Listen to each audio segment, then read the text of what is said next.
Jagan plan A 3 రాజధానులు. Plan B మావిగన్. Chandrababu Naidu plan A Amaravati. Plan B Amaravati.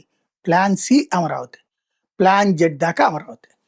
అమరావతిని చట్టబద్ధం చేయడం ఒక ఎత్తు, జగన్ని గద్దె దించడం అన్నటువంటిది చేసి చూపించాను కదా.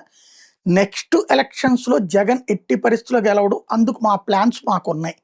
ఇది తాజాగా అమరావతికి కొత్తగా భూ సమీకరణ కోసం రైతులు ఇవ్వడానికి సిద్ధపడ్డటువంటి వాళ్ళు అడిగినటువంటి మాటకి జవాబుగా చెప్పుకొచ్చింది. అంటే ఏం ప్లాన్ ఉంది?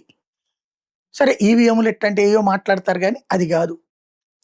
ఇక్కడ పవన్ని వదులుకోరు, బీజేపీతో కలిసి సాగుతారు, హిందుత్వ ఎజెండాని మరింత ముమ్మరం చేసుకుంటూ వస్తారు, తెలుగుదేశం మరింత బలంగా ముందుకెళ్తుంది, అమరావతి రాజధానిని పూర్తి చేయటం, అప్పటికి భవనాలు కనీసం ఒక 100 భవనాలు, పెద్ద పెద్ద భవనాలు, అట్లాగే రోడ్లు, అద్భుతమైనటువంటి రోడ్లు కనెక్టివిటీతో నడుస్తాయి.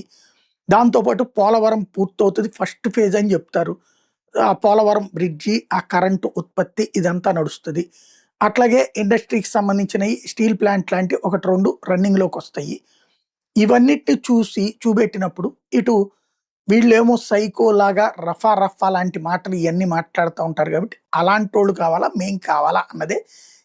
మేము ముగ్గురం కలిసి ఉన్నాం, వాళ్ళు ఒక్కళ్ళే, ప్లస్ ఈ తప్పులు చేసిన వాళ్ళు అనే పాయింటే తన ప్లాన్ బి అన్నటువంటిది చంద్రబాబు భావిస్తోంది.